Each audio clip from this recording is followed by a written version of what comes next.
Olá, tudo bem com você? Que a graça e a paz de nosso Senhor Jesus esteja sempre em sua vida. Pois bem, hoje estarei dando continuidade com a minha exposição no Evangelho segundo escreveu Lucas. E hoje estarei aí entrando no capítulo 16 deste Evangelho. Lembrando que eu tenho uma playlist com todos os vídeos deste Evangelho, desde o capítulo 1 até o capítulo 15. Eu vou deixar no card acima para que você possa assistir os demais vídeos explicando versículo por versículo este Evangelho tão maravilhoso. Vamos lá. Está aí. Hoje falarei a respeito da parábola do mordomo infiel. Diz assim: disse Jesus também aos discípulos: havia um homem rico que tinha um administrador, e este lhe foi denunciado como quem estava a defraudar os seus bens. Então veja que Jesus aqui ele estava comentando ou contando, melhor dizendo, uma parábola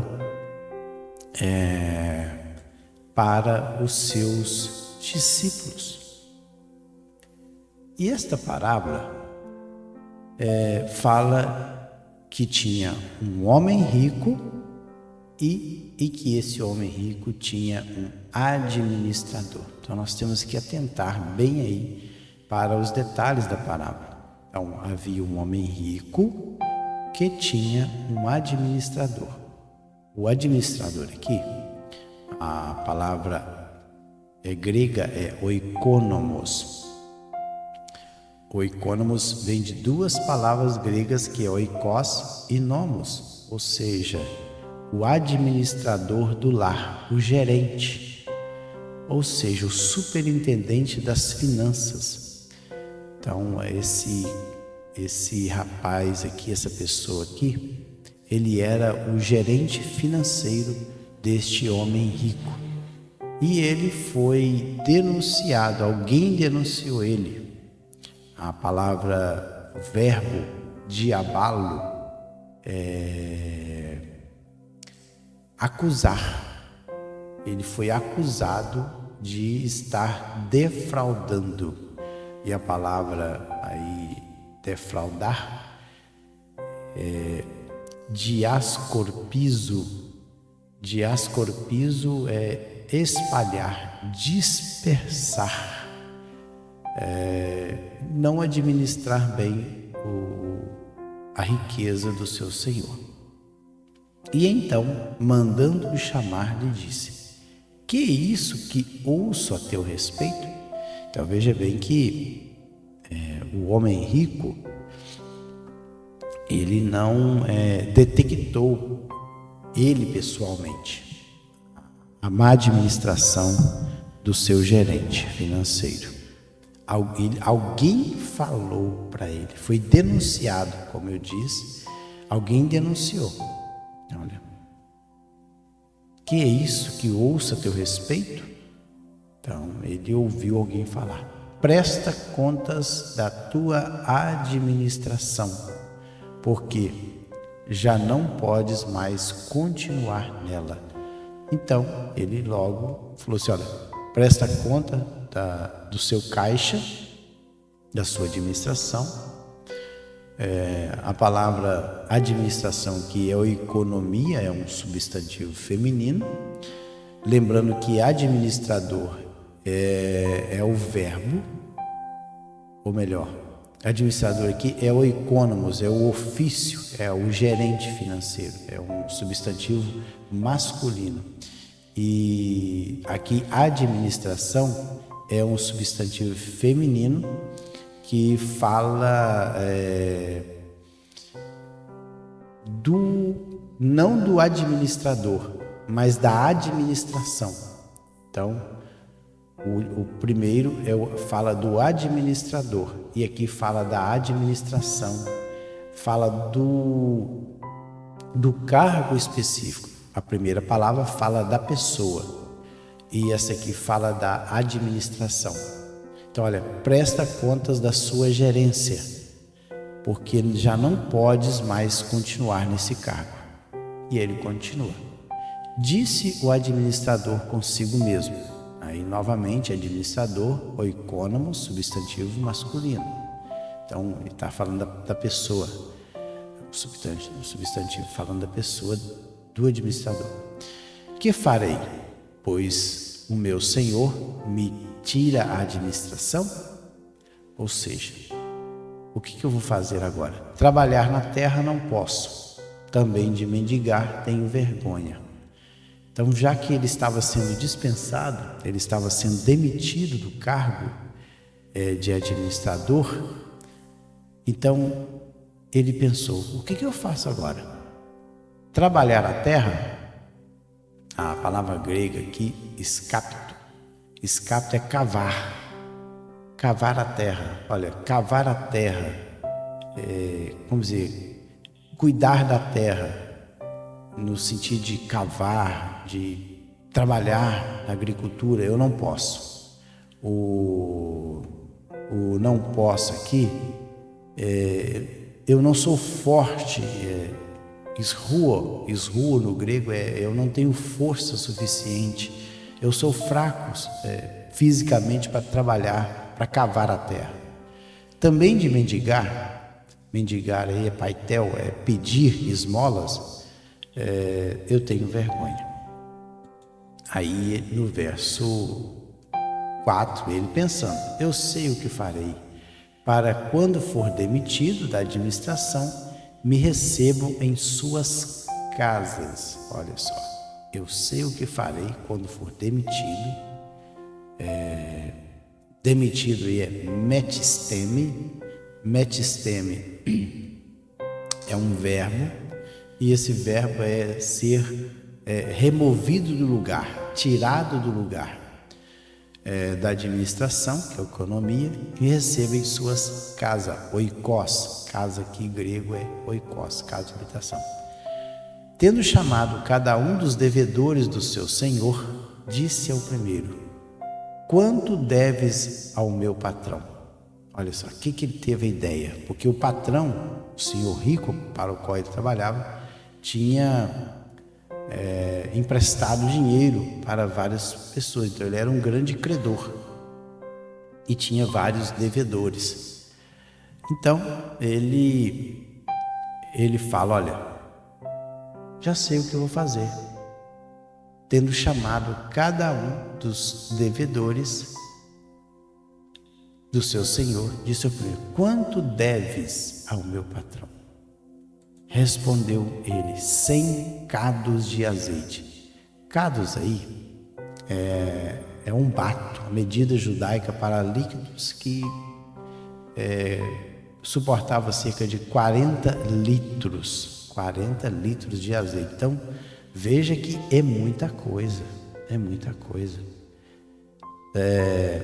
100 cados aí de azeite vai dar 4.000 litros de azeite. 4.000 litros de azeite. Imagine só, hoje o azeite é muito caro hoje. Então, veja que a dívida era grande. 100 cados ou 100 galões, um bato de azeite, 40 litros. Então disse, toma a tua conta, assenta-te depressa e escreve 50. Interessante que ele chama o primeiro devedor aí e fala, olha, você deve 100? Anota aí 50. Depois perguntou a outro, quanto tu deves? Respondeu ele, 100 coros de trigo. 100 coros de trigo, coro é a medida seca hebraica para cereal, em torno de 350 a 400 litros. Veja também que é muita coisa, de 350 a 400 litros, que era um couro, cerca de 10 a 11 alqueires, que dava em torno de 350 a 400 litros de trigo. Então, veja bem que também é muita coisa. Então, 100 aí vai dar 35 mil litros, aproximadamente, de 35 mil litros a 40 mil litros de trigo. E ele falou: olha, escreve 80. Já caiu, já deu um desconto. Então ele chamou as pessoas que deviam ao seu senhor e começou a dar um desconto na dívida. Anota aí 80. E no versículo 8 diz o seguinte: e elogiou o Senhor o administrador infiel. Quem é o Senhor aqui que elogiou? O patrão. O patrão, quando viu aquela atitude, olha, e elogiou o Senhor o administrador infiel, porque se houvera atiladamente, porque os filhos do mundo são mais hábeis na sua própria geração do que os filhos da luz. Interessante que Senhor aqui não é o Senhor Jesus, não é o Senhor Jesus que fez o elogio ao administrador fiel. Veja aqui que Senhor aqui, Curios, está em letra minúscula, não é a pessoa do Senhor Jesus. E elogiou o Senhor, o administrador infiel, porque se houvera atiladamente, porque os filhos do mundo são mais hábeis na sua própria geração do que os filhos da luz. Interessante. Então veja que quem elogiou aqui não foi a pessoa de Cristo. Pode ver que o Senhor está em letra minúscula. Até porque, com certeza, o patrão, quando ele sabia muito bem quanto cada uma dessas pessoas estavam devendo para ele. Claro que ele sabia. Inclusive, o próprio administrador, ele não sabia quanto essas pessoas deviam para o seu senhor. Ele disse: quanto tu deves para o meu senhor? Quanto deves? Ele: 100. E você, quanto deve? 80. Então ele não sabia. Se ele estava perguntando, é porque ele não sabia. Se ele soubesse, ele disse: olha, você deve para o meu patrão 100 de azeite. 100, deixa eu ver aqui qual que é o termo correto. 100 cados de azeite. Então, 100 cados. O outro 100 foram 100 coros de trigo. Perguntou ao outro: quanto tu deves? Então ele não sabia. O patrão sabia muito bem. Então por isso que o patrão elogiou o Senhor, que é Curios, o administrador infiel, porque se houver atiladamente, porque os filhos do mundo, Ruiós, mundo aí é Aion, ou seja, mundo aí não é que é um termo pejorativo de uma pessoa incrédula, mas mundo aí pode ser geração, ou seja, os filhos desta geração que eu estou vivendo. É isso que provavelmente o patrão estava querendo dizer, porque o termo grego é aion, e aion é geração, período de tempo em que uma geração está inserida. Então esse Senhor aqui, ele elogiou. Elogiar aqui é painel, que é aprovar, louvar. Ele louvou a atitude do seu gerente, porque ele houvera atiladamente, ou seja, sabiamente, fronimos, a palavra atiladamente é fronimos, sabiamente, porque os filhos desta geração são mais hábeis aí são mais, a palavra novamente fronimos é inteligente, eles são mais inteligentes na sua própria geração do que os filhos da luz.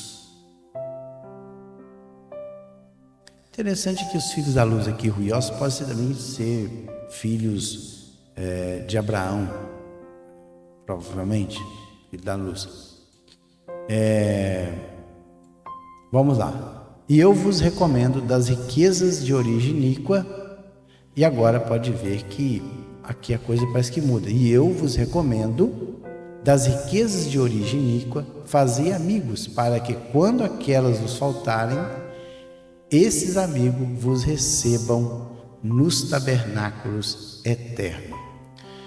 Então, aqui parece que muda a coisa, neste versículo 9. Eu vos recomendo. Então parece que agora é Jesus que está dizendo: eu vos Recomendo.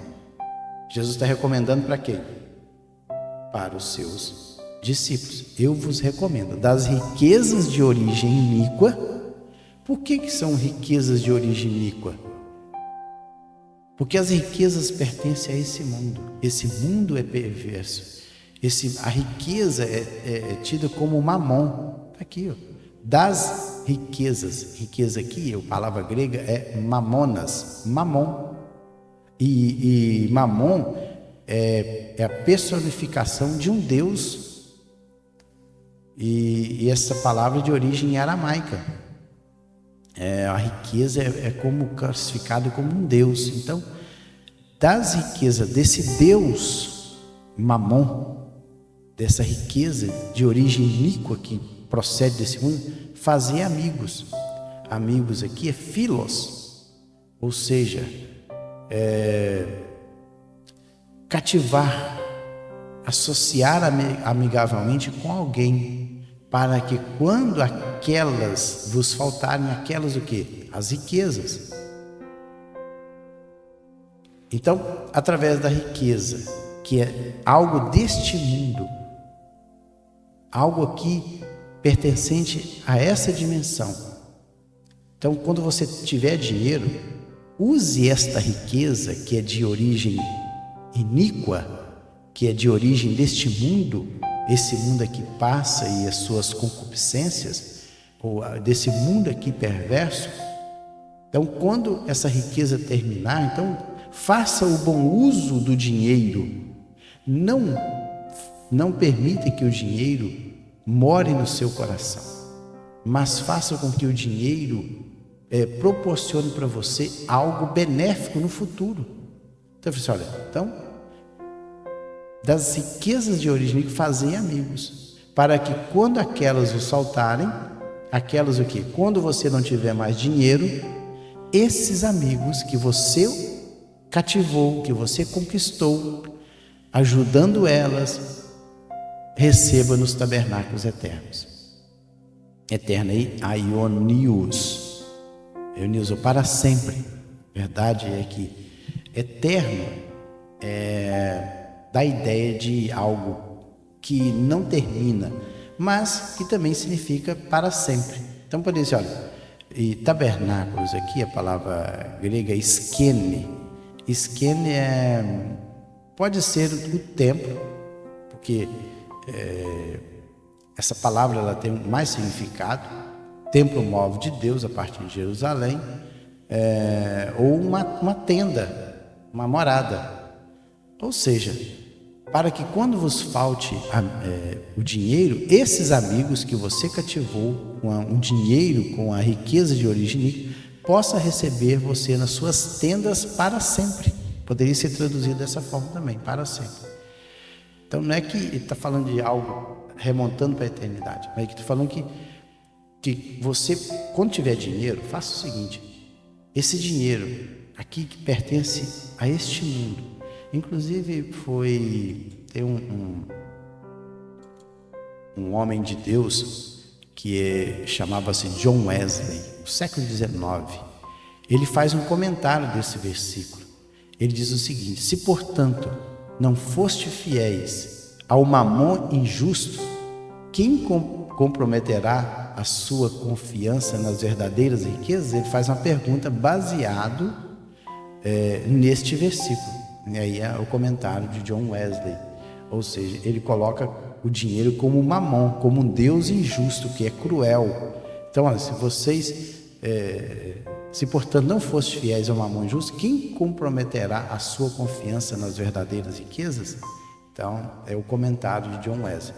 Mas eu entendo nesse versículo aqui, é que Jesus quer dizer, olha, a riqueza aqui é mamon, é quase considerado como um Deus. Então, das riquezas iníquas, desse mamon injusto que oprime as pessoas, que o dinheiro, se a pessoa não souber lidar com a riqueza, se torna um fardo na vida das pessoas.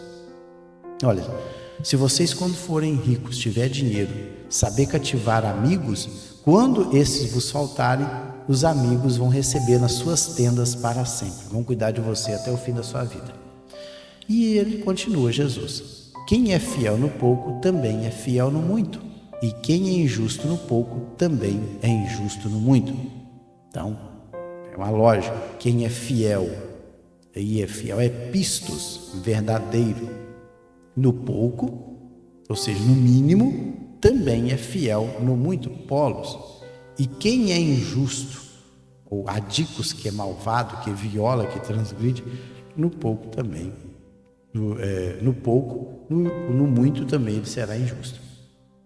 E ele continua: se, pois, não vos tornaste fiéis na aplicação das riquezas de origem injusta, quem vos confiará a verdadeira riqueza?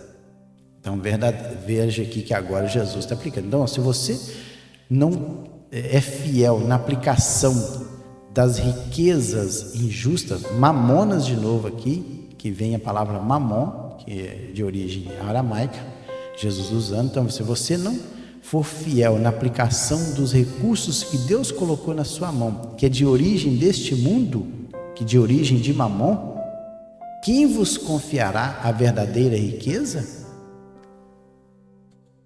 Olha, se não vos tornaste fiéis na aplicação do alheio, quem vos dará o que é vosso? Então veja que a ideia de Jesus aqui é que quando nós estivermos aqui neste mundo, nós devemos usar o dinheiro para benefício do reino de Jesus. Então, o dinheiro que as pessoas recebem, ganham aqui do trabalho, ele não deve depositar o seu coração nessas riquezas, mas usar essa riqueza para o avanço do reino de Jesus. Porque se ele fizer isso, ele vai receber a verdadeira riqueza, que é a vida eterna. E ele falou: se não vos tornaste fiéis na aplicação do alheio aqui é aquilo que pertence a outro. O dinheiro aqui que as pessoas conquistam não é delas, é deste mundo, pertence a esta dimensão. O fato é tanto que quando alguém morre, ela leva o dinheiro para a eternidade? Não, ela não leva. Então esse dinheiro não pertence a ela, é um dinheiro alheio, é um dinheiro que pertence a outro, é um dinheiro, é uma riqueza que pertence a esse mundo. Então, se você não for fiel no dinheiro que não te pertence, quem vos dará o que é vosso? Ou seja, na eternidade, aí sim nós teremos verdadeiramente o que é nosso, porque lá nós viveremos eternamente. E aí Jesus coloca em 13 aqui: ninguém pode servir a dois senhores, porque ou há de aborrecer de um e amar o outro, ou se devotará a um e desprezará ao outro. Não podeis servir a Deus e às riquezas. E novamente Jesus está falando de mamon. Ele tá colocando as pessoas aqui como um adorador de riquezas, de mamon. Onde a riqueza ela é personificada e oposta ao próprio Deus. E coloca ele como o Senhor. Pode ver que Senhor aqui está no minúsculo. Não podeis servir aí é douléu, é prestar serviço a dois senhores, que é cúrios, porque ou há de aborrecer a um, aí a palavra aí é micel é detestar, odiar. E amar aí é agapau, o verbo agapau, ou devotará ao outro, anterromai, ou seja, manter fiel àquela pessoa. Então não podeis servir a Deus, douléu de novo, e as riquezas, ou se serve a um ou serve o outro. E aí ele continua: os fariseus, que eram avarentos, ouviam tudo isso e o ridicularizavam. Olha só, ridicularizar aí é zombar, escarnecer, é zombar torcendo o nariz. Mas Jesus disse: vós sois os que vos justificais a vós mesmos diante dos homens, mas Deus conhece o vosso coração, pois aquilo que é levado entre homens é abominação diante de Deus. O que estava sendo elevado diante deles ali? O dinheiro. Exaltado entre eles ali era o quê? O dinheiro. E ele falou assim: aquilo que é exaltado, elevado entre os homens, é abominação. A abominação aqui é detestável diante de Deus. E ele continua aqui, e já estou quase encerrando. Eu sei que esse vídeo vai ficar um pouquinho grande, já está com 25 minutos, mas já estou encerrando ele. Vamos lá. A lei e os profetas vigoraram até João. Desde esse tempo, vem sendo anunciado o evangelho do reino de Deus, e todo homem se esforça por entrar por ele. Então ele diz que a lei, que é o nomos, e os profetas, eles vigoraram. Vigorar aí é estar vigente até João, ou seja, eles profetizaram até João, porque a lei e os profetas apontavam para Jesus. Todos os escritos que estão na lei e nos profetas, eles apontavam para uma pessoa, e essa pessoa é Cristo. Agora Cristo chegou, Cristo veio. Então por isso que fala que eles vigoraram, ou seja, tiveram vigor até João Batista, que foi o último profeta. Desde esse tempo, aí a palavra tote, desde então está sendo anunciado o evangelho do reino de Deus, e todo homem se esforça. Biaso aí é aplicar força por entrar nele.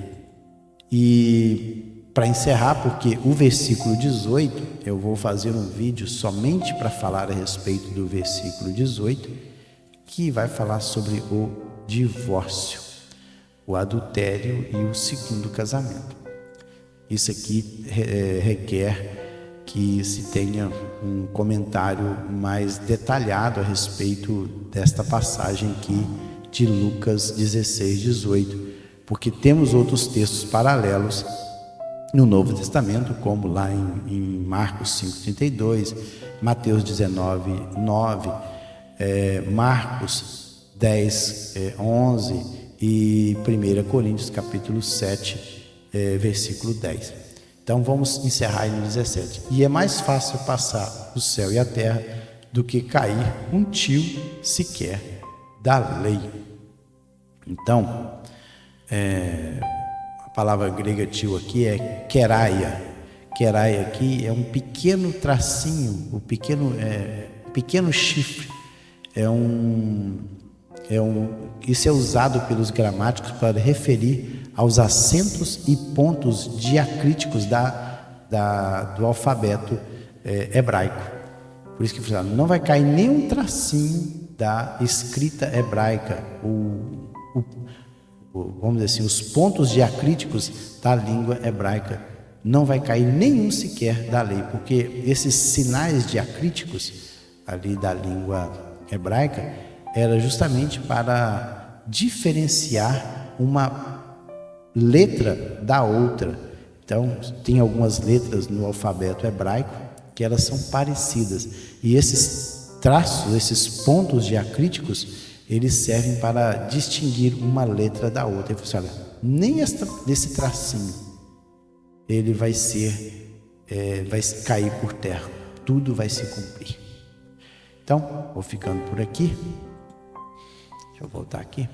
Então, no próximo vídeo, então não perca o próximo vídeo, eu estarei falando aí a respeito do divórcio, o adultério e o divórcio do segundo casamento. Será que a Bíblia realmente aprova? É o que eu vou falar. Então não perca o próximo vídeo. Fiquem todos na paz do Senhor Jesus.